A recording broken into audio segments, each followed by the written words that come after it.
When it was reported to the emperor that one of the officers of his army boldly professed himself a Christian, he was exceedingly angry.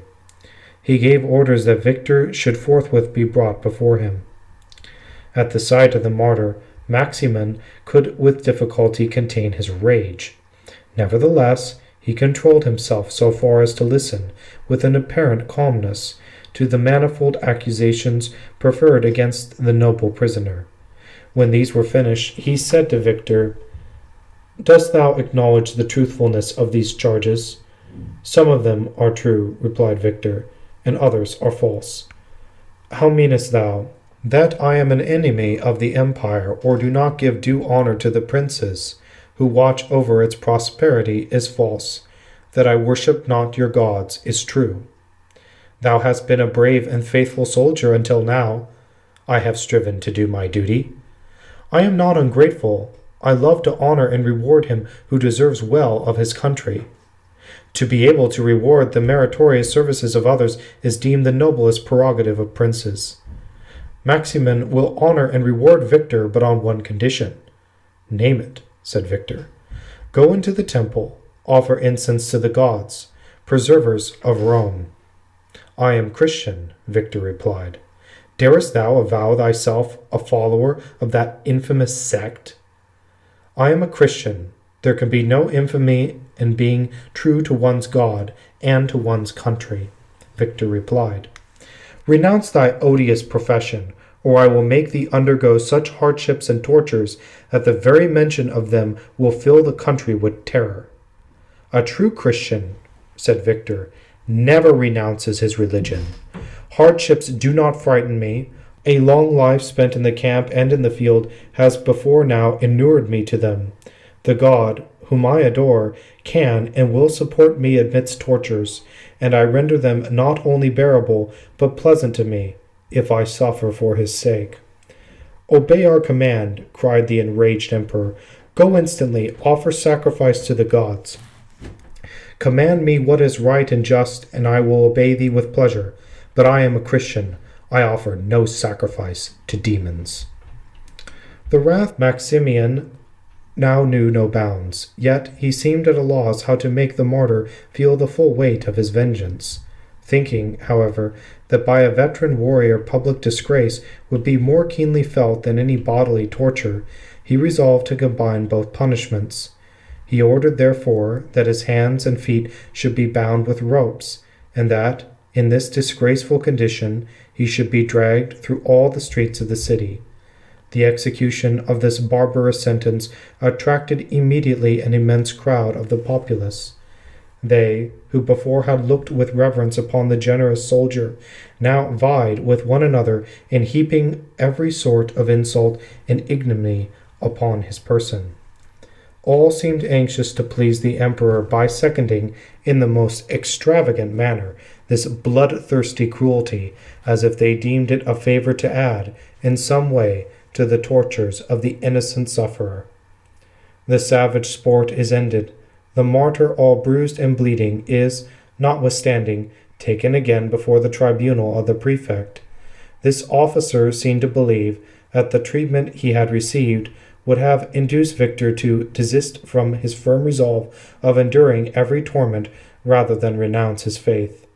He began, therefore, to exhort him to listen at last to the voice of those that advised him to secure the favor of the emperor by complying with his orders.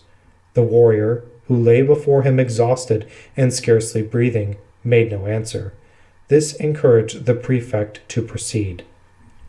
"Victor," he said, "can it be possible that, soldier as thou art, thou preferest the very depths of infamy to the glory which awaits thee before the army and the people? Consider how great a folly it is to reject the favor and friendship of the gods and of the princes of Rome, to give up the pleasures and honors of the world, nay, more, thy body and thy very life. For what? For the hope of a reward in a life after the present? For an imaginary possession which no one has seen or known? Oh, how great must be thy infatuation! Heedlessly and thoughtlessly thou drawest upon thyself all the horrors of human vengeance. the merciless wrath of the Caesars, and all this in the sight of thy once admiring friends and relatives, who will never again lift up their heads, bowed down as they are beneath the heavy load of grief and disgrace brought upon them by their noblest representative? Reflect, O warrior, consult thy dearest interests, while yet thou hast time, while imperial mercy is ready to stretch forth a saving hand. Is this a time to taunt me thus? Said the martyr. Is this wreck of former strength and vigor still worth preserving, and that by the means which you propose?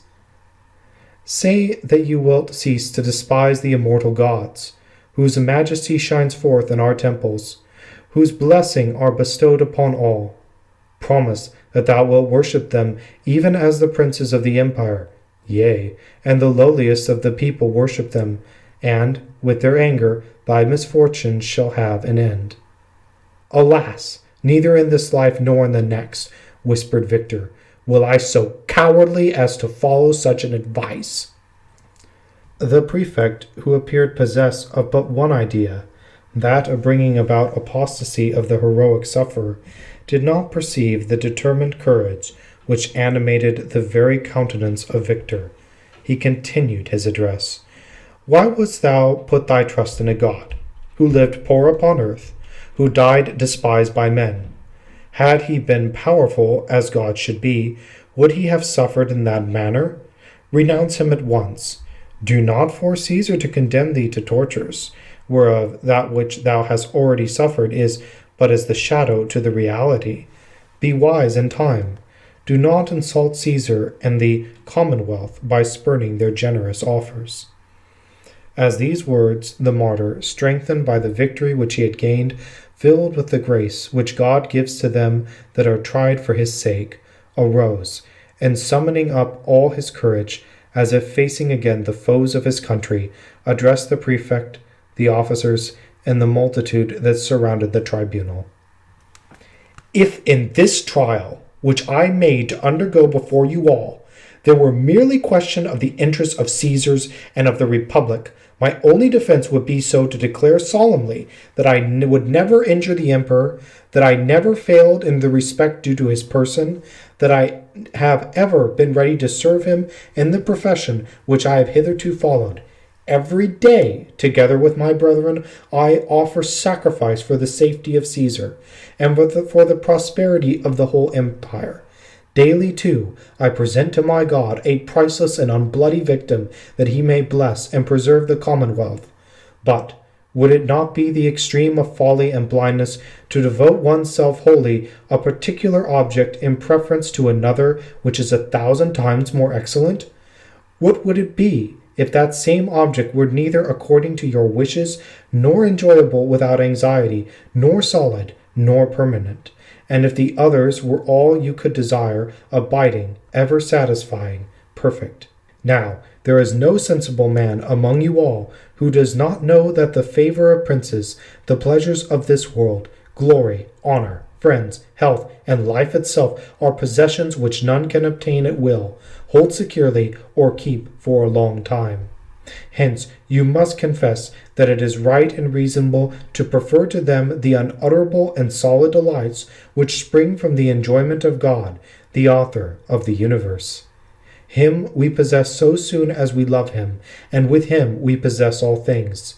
Out of his exhaustless and everlasting treasures he draws the boundless rewards which he bestows upon them who, for his sake, give up the vain and short-lived pleasures of this life.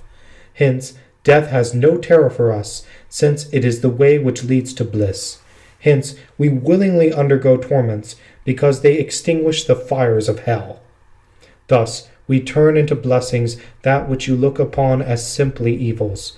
But you, in your blindness, worship as a god the worst of your enemies. Him you serve in this life, and thereby drawn upon yourself unending miseries in the life of the hereafter. And who is the enemy whereof I speak? It is vice, that teaches by word and example the most shameful disorders. You cannot deny that the verses which you recite and sing in public are a mean of teaching your fellow men. Now, what is the burden of these songs and canticles which are heard in your theaters and in your temples? It is not an endless list of crimes and infamies sanctioned and committed by your gods. What would you punish in men, you honor in your deities, and inconsistent in your principles and practice, you degrade your reason and pervert your judgment.